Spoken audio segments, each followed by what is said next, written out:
is NAB Show Live. Hi, I'm Ninad Kulkarni with NAB Show Live, and I'm here with Jim Tierney from Digital Anarchy. And they're working on some really interesting plugins, and they have something new for us on NAB 2018, so let's hear from him. Yeah, so we're working on Transcriptive, which is an AI-based plugin for doing transcription. We're just on the NAB Live panel talking about AI and the future of it. Yeah. And Transcriptive is our sort of contribution to that. It's a panel for Premiere. It automatically transcribes audio. And the great thing about that is that, great, okay, you can use that for captions or subtitles, but the thing that most people don't realize is I've now turned all of the dialogue into text. That's all metadata that can be searched, and that makes Transcriptive kind of becomes like Google for your Premiere project, where you can just search through hours and hours of footage, find that quote where that guy said that thing, and you don't know where it is, and it makes it really easy to find it.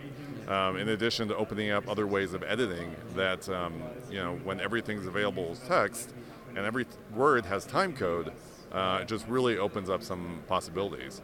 Yeah. That sounds wonderful, but I understand you're also doing some other stuff with Digital Anarchy, some plugins for, fixing issues on video footage, right? Yep. So what is that?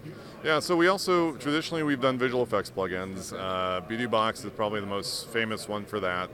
Okay. It does digital skin retouching, digital makeup, where it analyzes the skin tones in a video and then applies a layer of digital makeup to the entire video, mostly automatically. You have to set up the first frame or two, but after that it's pretty automatic. Awesome. And then we're also releasing Flicker Free 2.0 pretty shortly.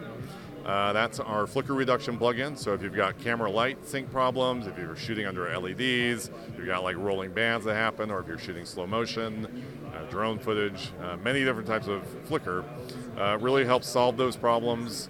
And the 2.0 version's GPUized, and so it's much, much faster. It's about 5 to 10 times faster depending on what you're doing. And so it just makes it much easier to deal with flicker problems. I think you already briefly mentioned, but can you elaborate on the platforms that this plugin is going to run on? Oh yeah, sure. So Transcriptive only runs in Adobe Premiere right now. We are launching transcriptive.com, which will make it easier to collaborate on transcripts. And then once that's launched, it'll be available for Final Cut and Avid. And then the visual effects plugins have always been available for the Adobe apps, After Effects Premiere, Apple Final Cut Pro, DaVinci Resolve, Avid. So a whole, most of the video editors out there. Okay. Thank you so much, Jim, talking to us. I'm Ninad Kulkarni, and we are here at NAB Show Live. Thank you.